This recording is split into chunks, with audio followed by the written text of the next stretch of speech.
Buenas noches. Gracias por estar de nuevo con Acción Positiva. Hoy queremos iniciar por solidarizarnos con la familia guatemalteca que sufre por el flagelo del coronavirus y por otras enfermedades. Verdaderamente ha golpeado duramente la vida de miles de guatemaltecos, verdaderamente ha golpeado la economía, la parte emotiva, la parte psicológica. Pero hoy en particular me quisiera solidarizar con la familia del doctor Rubén Álvarez.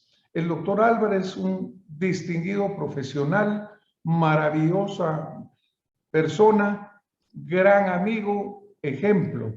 El doctor Álvarez falleció debido al coronavirus.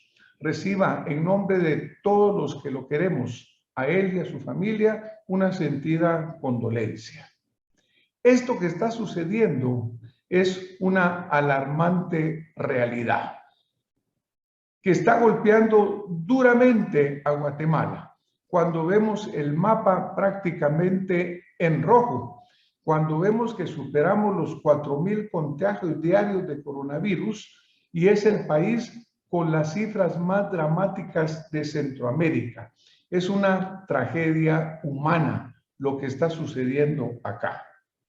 Después de millones de quetzales que fueron gastados, 30,000 millones o más de 615 millones gastados en las vacunas Sputnik, encontramos que los pacientes están durmiendo en ese hospital que se llamó por parte del presidente Yamatei el hospital de COVID más grande y mejor equipado de Centroamérica, el del Parque de la Industria. Las imágenes dantescas que vemos con los pacientes durmiendo o acostados en el suelo, recibiendo oxígeno, cuando vemos la verdad que ni siquiera alcanza para todos, nos habla de una tremenda incapacidad de manejar la crisis. No es solo dinero, es incapacidad. Por ejemplo, el ministro de Hospitales, viceministro de Hospitales, el doctor Coma, dice que las áreas para pacientes graves presentan un 98% de ocupación, las asignadas a moderados en un 75%. En eso, la ministra de Salud dice que próximamente se instalará un hospital de emergencia en cercanías de Roosevelt. Ya no queremos más mentiras.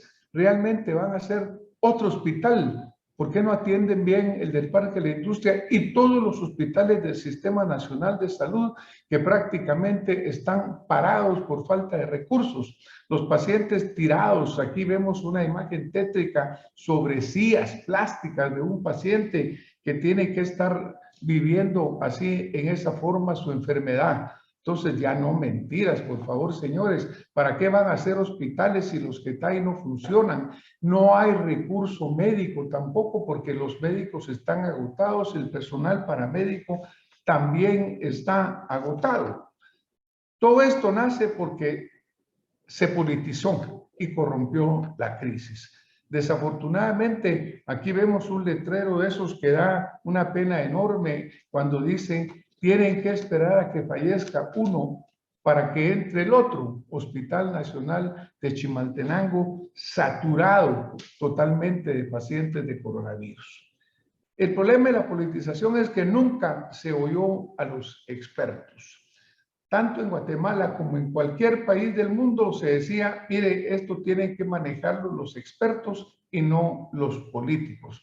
¿Por qué? Porque los políticos iban a entrar inmediatamente a robar, como ha sucedido, a burocratizar 30,000 millones o más esfumados prácticamente, dosis de vacuna rusa que nunca llegan. Gracias a las donaciones de países generosos se está vacunando.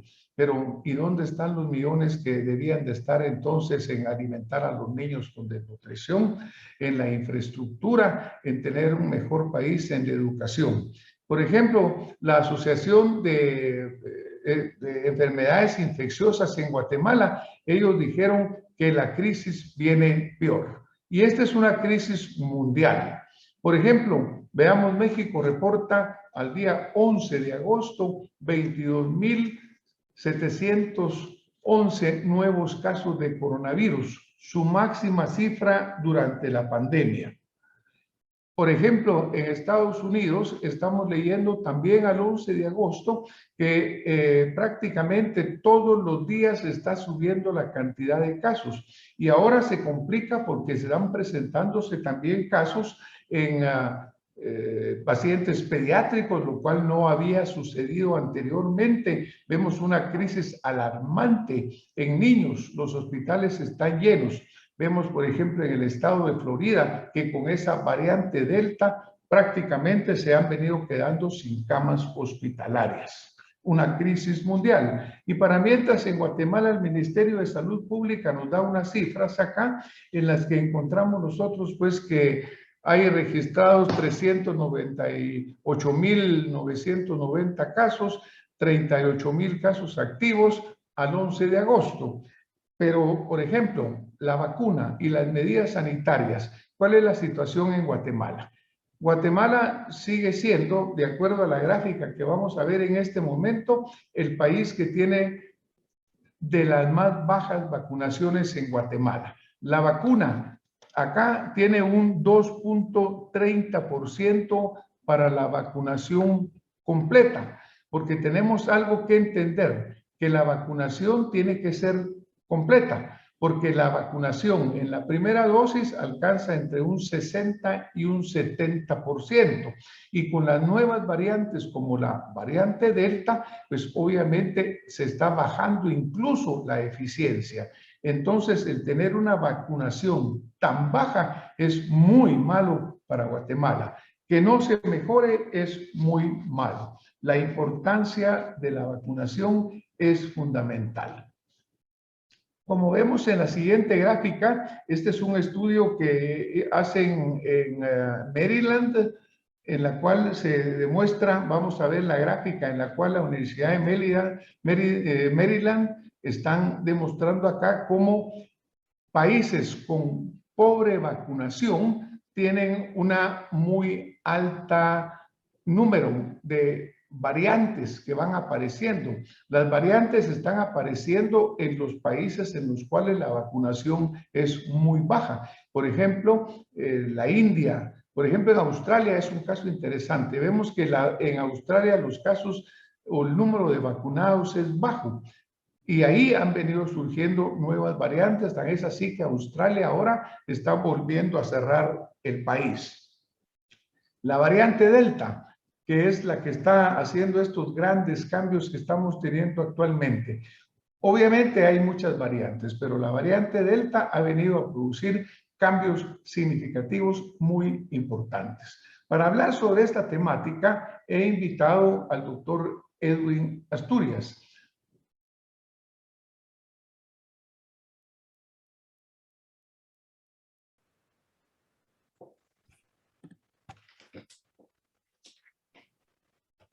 Damos entonces la bienvenida al doctor Edwin Asturias Barnoya.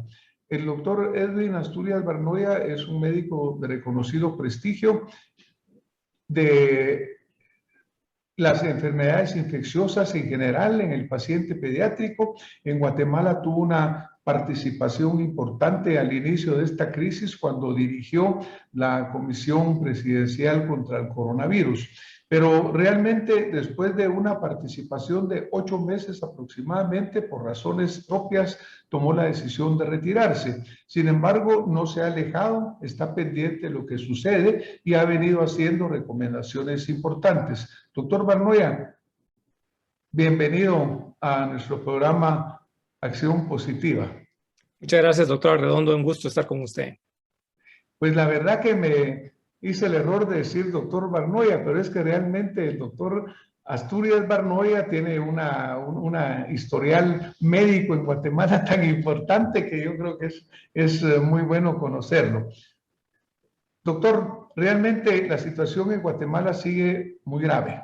Después del inicio de la pandemia, todas las medidas que se hicieron, y sin embargo, hoy estamos prácticamente en uno de los peores momentos de nuevo. Usted ha hecho declaraciones importantes, por ejemplo, en relación a que la variante Delta pondrá al país de rodillas, a menos que se implementen restricciones. Yo creo que ese es un punto fundamental que tenemos que platicar, porque, por ejemplo, usted señala que para esa variante podrán requerir hasta 50% más de camas de las actualmente utilizadas. ¿Nos quiere comentar a este respecto, doctor? Claro que sí, doctor. El problema con esta variante, este virus ha ido evolucionando rápidamente, ¿no? Es un virus que sabemos que en la primera, digamos, diseminación que se dio a nivel global, recordemos que le dio la vuelta al mundo en cuestión de 3 meses. O sea, su adaptabilidad al ser humano ha sido muy buena y cada vez está perfeccionando más esa adaptabilidad al ser humano. Y obviamente estos virus son virus ARN, o sea, eso es una hebra pequeña de material genético y constantemente están haciendo mutaciones. La mayoría de mutaciones regularmente no son buenas para el virus, pero de vez en cuando encuentra una mutación que se adapta muy bien. Esta variante Delta tiene varias mutaciones que la ha hecho esencialmente especial, ¿verdad? Sabemos que es mucho más infecciosa que la variante original, 100%, 150% más infecciosa. O sea, si antes decíamos que una persona podía contagiarse estando más o menos unos 15 minutos con otra persona que estaba infectada más o menos a 1 metro de distancia, hoy por hoy sabemos que este virus puede hacer el mismo contagio en cuestión de 2 o 3 minutos. También esta alta infecciosidad ha hecho que esta variante tenga menos tiempo de incubación. O sea, antes partíamos de tener más o menos unos 5 a 7 días de incubación, o sea, desde que usted se infecta hasta que usted comienza a tener síntomas o diseminar el virus, mientras que ahora ha cortado su tiempo de incubación a 3 días. ¿Qué significa eso? Cuando ya el virus solo dura 3 días para poder ser infeccioso, es mucho más difícil establecer cuarentenas porque uno necesita el tiempo de incubación para que uno pueda aislar a la gente y pueda lograr que se pare el virus. Eso significa que biológicamente el virus ha mutado para ser más infeccioso. Y no solo eso, es más severo. Hoy por hoy, por ejemplo, estudios en Escocia, estudios en Canadá muestran que este virus produce 100% más de hospitalizaciones que el virus anterior, y sobre todo en personas menores de 50 años, algo que no habíamos visto. Sabíamos que las personas más vulnerables eran aquellos mayores de 50 y con comorbilidades. Está también llevando 250% veces más al intensivo.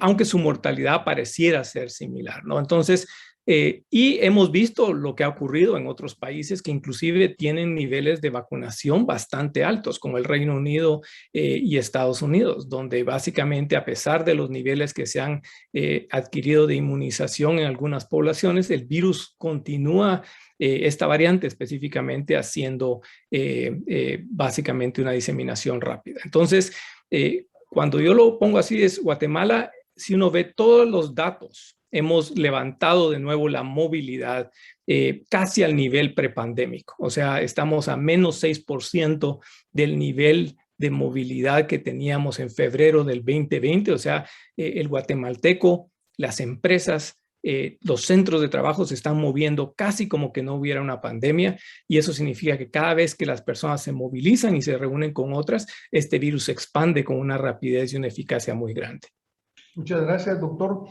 Por ejemplo, se ha mencionado que la vacunación, vimos una gráfica de la Universidad de Maryland en la cual nos demostraba que países con alta vacunación producen menos variantes. Países con poca vacunación, las variantes se reproducen mucho más. En el caso de Guatemala tenemos un 2.30% de vacunación completa, porque también se ha demostrado que, por ejemplo, AstraZeneca, Pfizer, etcétera, bajan su eficiencia ante la variante Delta hasta un casi 40%. Es decir, la vacunación es fundamental, doctor. ¿Cómo hacemos para que en Guatemala tengamos clara conciencia de que tenemos que vacunar? Porque seguimos prácticamente a un ritmo muy lento y así la variante pues, va a causar esos problemas que usted señala. Pues yo creo que es claro que a pesar de que hay una disminución en la eficacia de las vacunas, recordemos que esa disminución en eficacia es principalmente para infección y infección sintomática. Las vacunas hoy por hoy Los pocos estudios que tenemos en contra de la variante Delta muestran que todavía se mantiene una eficacia en contra de hospitalización, o sea, para prevenir hospitalización y para prevenir muerte por arriba del 80%. Y esas son buenas noticias para las personas que tienen el esquema completo. Lo que sí está claro es que comparado a las variantes anteriores, donde una dosis de vacuna ya nos daba un 60%, digamos, de protección, esta variante, una dosis apenas nos da un 30% de protección. Así que necesitamos esa segunda dosis tan importante para que uno pueda, digamos, resistir el embate de este virus. Claramente, Guatemala, el problema más grande se suscitó con la escasez de vacunas, con la no venida de vacunas a tiempo. Eso retrasó el proceso. Obviamente se logró inmunizar entre marzo y abril a la mayoría de la primera línea digamos, de acción del sistema de salud y comenzaron en mayo con los mayores de 70 años. Y gracias a las donaciones que se han obtenido recientemente, usted puede ver las curvas se han acelerado tremendamente. Yo creo que los trabajadores de salud del país están haciendo un esfuerzo, como yo lo llamé, olímpico para realmente tratar de vacunar masivamente a las personas. Lamentablemente, esa aceleración tiene un límite y es la cantidad de personas. Digamos, en otros países, inclusive en Estados Unidos, se hizo mano de muchos voluntarios, ¿no? O sea, pensar de que esto solo se puede hacer a través del sistema de salud es no tener la dimensión de lo que significa esta pandemia. Aquí debiéramos estar todos comprometidos. Por ejemplo, las empresas debieran estar dando permisos para que la gente pueda irse a vacunar, ¿no? Acá, digamos, era parte de su compromiso como empresa, organizar a su empresa y decir, yo voy a mandar, digamos, 30% de mis trabajadores hoy a vacunarse, ese es lo que yo voy a hacer para contribuir y organizarlo de manera que usted pueda tener, digamos, que todos los centros de trabajo pueden llegar a vacunación. Yo sé que muchos empresarios en Guatemala lo están haciendo, pero no es la generalidad. Y yo creo que se habla de solo un compromiso, una responsabilidad de un lado. Yo creo que es una responsabilidad de todos de vacunarse. Si nos vacunamos, es posible que logramos contener todavía parte de esta ola que va a ser tan difícil para el país.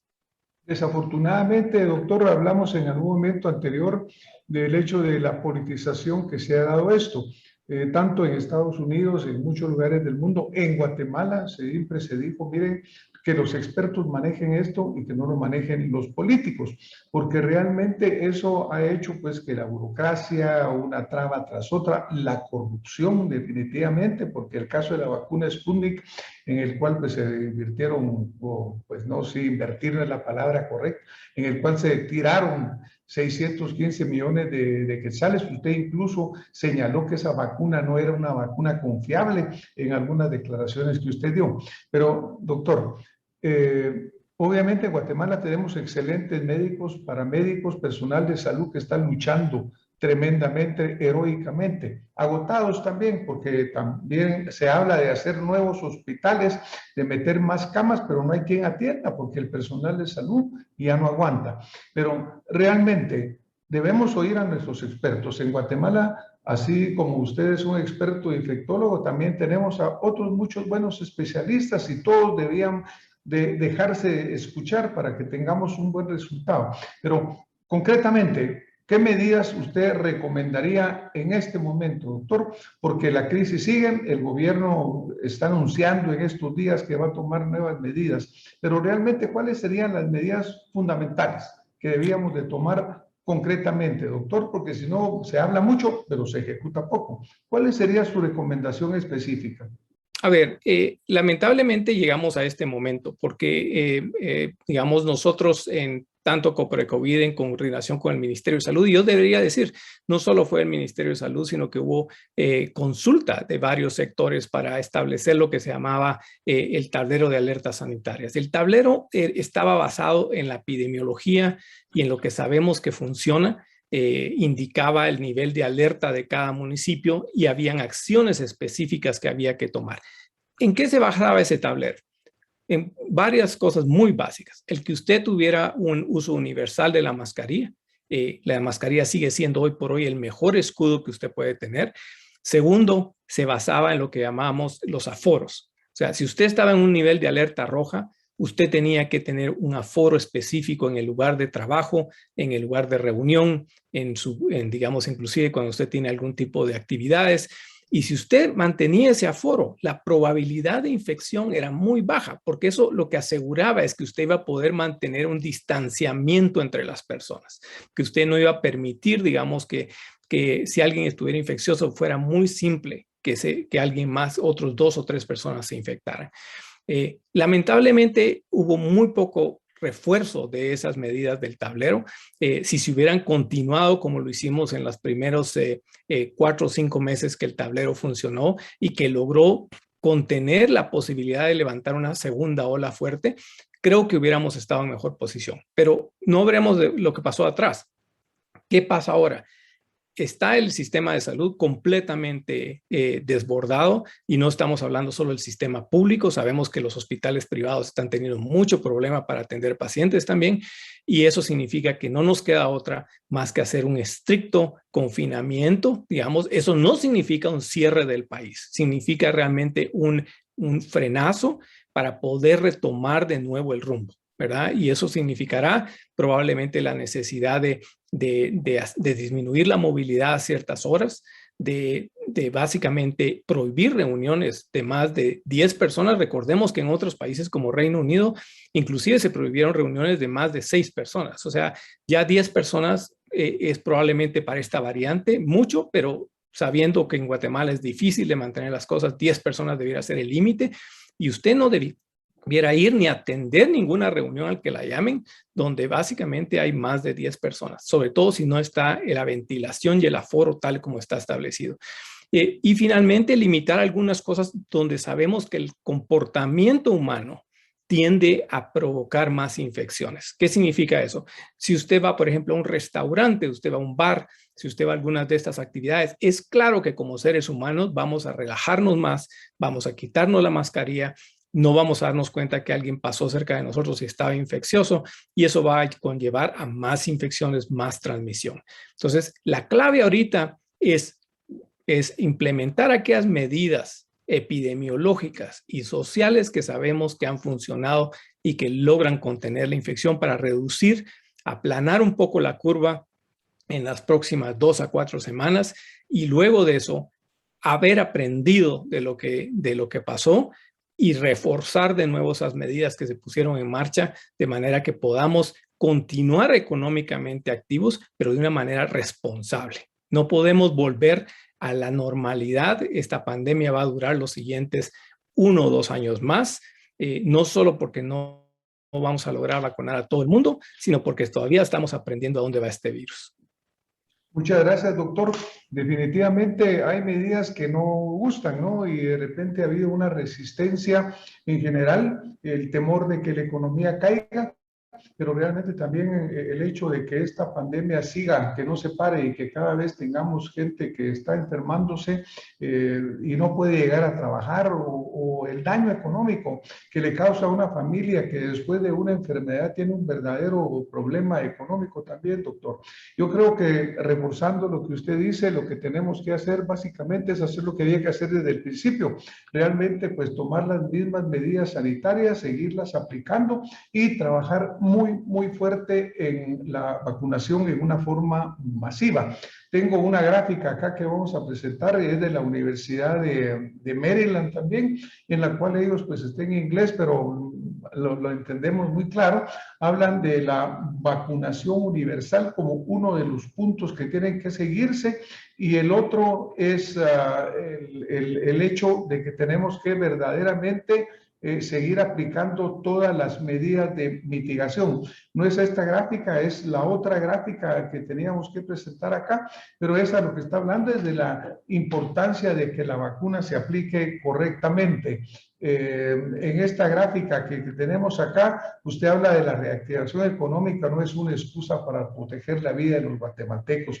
Doctor, creo que nos vamos a tener que ir retirando acá por razón de tiempo. Pues yo le agradezco mucho. Yo creo que tanto para usted como para todos nosotros, los que preocupados estamos por Guatemala, ha sido muy fuerte. Usted enfrentó también una paso por una administración pública que es muy complicada porque realmente no se deja trabajar en paz a la ciencia, sino que se mezcla siempre con la burocracia. Usted lo señaló en algún momento, pero yo creo que tenemos que volver al principio fundamental de que lo que es importante es volver a las medidas. Hay que vacunar, esa no la podemos dejar por un lado, ese 2.30% es innecesario. Y a todos los guatemaltecos, reiterar, señores, sigamos usando la mascarilla, tengamos espacio para no estar pegados unos con otros, no a las aglomeraciones, no vayamos a fiestas, no provoquemos el riesgo. Doctor, nos vamos a tener que retirar. Muchísimas gracias a usted por habernos acompañado esta noche. Y pues un último mensaje para los guatemaltecos que usted en 30 segundos nos quisiera dejar. Bueno, muchas gracias a usted por tenerme en este programa. Yo el mensaje que les puedo dejar es cuídense mucho. Por favor, recordemos que este es un trabajo conjunto. La ciudadanía debe irse a vacunar. Ahorita, si tiene la oportunidad, si le ofrecen la vacuna, no dude al respecto. Hay cada vez más datos de que esta vacuna es altamente segura y está provocando la eficacia. Es nuestra única salida de esta pandemia, así que vacúnese si puede. Muchísimas gracias, doctor. Pues un gusto saludarlo. Seguiremos trabajando por Guatemala. Seguramente el esfuerzo de todos va a contribuir. Gracias a ustedes que nos han acompañado en este programa esta noche con el doctor Asturias Barnoya y nos vemos la próxima semana con más acción positiva. Muy buena noche.